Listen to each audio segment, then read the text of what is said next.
Hello again. Here is something which I find a little puzzling. People in most countries of the world wish to stay where they are and work to build up their nations and make them better. Greeks wish to make their country stronger and more prosperous, so that's the end to which they work in their own country. The same thing goes to Italians, French people, Swedes, Americans, and so on. In the same way, Japanese people think like that. So do those living in Singapore, Australia, Brazil, Tunisia, Israel, and so on. It sometimes seems to me that a lot of people from Africa do not have this desire to work to fix their countries and make them better places to live, to help them become wealthy, and so on. There are plenty of mineral resources in Africa. The climate is perfect for growing food, and best of all, from the perspective of the people living there, we in Europe and America need what they produce. Without all those rare earth minerals in Central Africa, we would not have batteries for our mobiles. We want the gold and the diamonds of South Africa, not just for jewellery, but they're absolutely vital for industry. Um, Gold is used because it's a really good conductor of electricity and it won't corrode. Diamonds are used for drills and so on. So Africa has an awful lot of things that we in the West depend upon. It does rather seem, though, that many people living in Africa, usually young men of course, would rather abandon their own countries and go and live in somebody else's country. This is starting to cause problems as people are getting a little tired of it. I mentioned yesterday that the Caribbean nation of Trinidad is not going to put up with illegal immigrants from Africa, and nor is the Arab country of Tunisia on Africa's Mediterranean coast. Tunisia is an Arab country and also strongly Muslim. The people living there want to keep it that way. In other words, they value their culture and wish to keep it intact.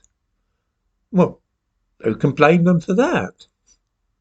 What has been happening though in the last few years is that many people from sub-Saharan Africa have been making their way across the Sahara and entering Tunisia illegally. Some of these people hope to be able to get on a boat and enter Europe illegally, but they run out of money and they're stranded in Tunisia. This is what has happened to a lot of black Africans who are now stuck in the Caribbean. They wanted to use the Caribbean as a staging post to enter the United States illegally, but now find themselves stuck in Antigua and so on. Tunisia has a large and rapidly increasing number of such people, and it is felt that they are, in effect, changing the nature of the country. Simply by their presence, not by anything in particular that they do. I think that some people in Britain feel the same way. Like Trinidad, Tunisia is now determined to put a stop to illegal immigration from sub-Saharan Africa. This leaves me with two puzzling questions. The first I touched upon at the beginning of this video. Why are these people so happy to abandon their own countries and latch on to somebody else's? Do they not care about trying to make a go of their own nation? It looks as though they wish only to move to other and more wealthy countries so that they can enjoy a higher standard of living, instead of putting in the work in their own countries to raise them up to the standard of Europe or America. And honestly and truly, those African countries are so rich in resources that I don't think it would be too difficult to do that if they put their backs into it.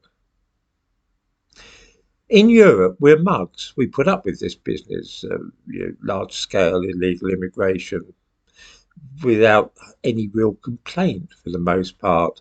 But it's interesting to see the attitude of places like Trinidad and Tunisia. They each have their own distinctive culture, and they see at once the problems with allowing thousands of people from random African countries to settle there. This leads me to my second question.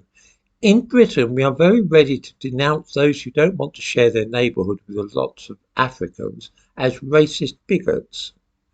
The implication is that only white racists would object to seeing the character of their countries dismantled in this way by means of mass immigration. However, we are seeing now that this is not just something that wicked white people feel. It appears that black Caribbeans and Arabs in North Africa have precisely the same misgivings that some of us have. This is interesting, and it's worth stopping for a moment to think about. There seems to be a general principle here that people of any colour, ethnicity or religion are reluctant to see their countries changed simply to accommodate a bunch of strangers who have turned up uninvited. It might perhaps be that this is a common attitude. Certainly the Trinidadians and Tunisians don't want to be told that they are global citizens and should welcome as many illegal immigrants as they wish to turn up in their country, so they were long lost brothers.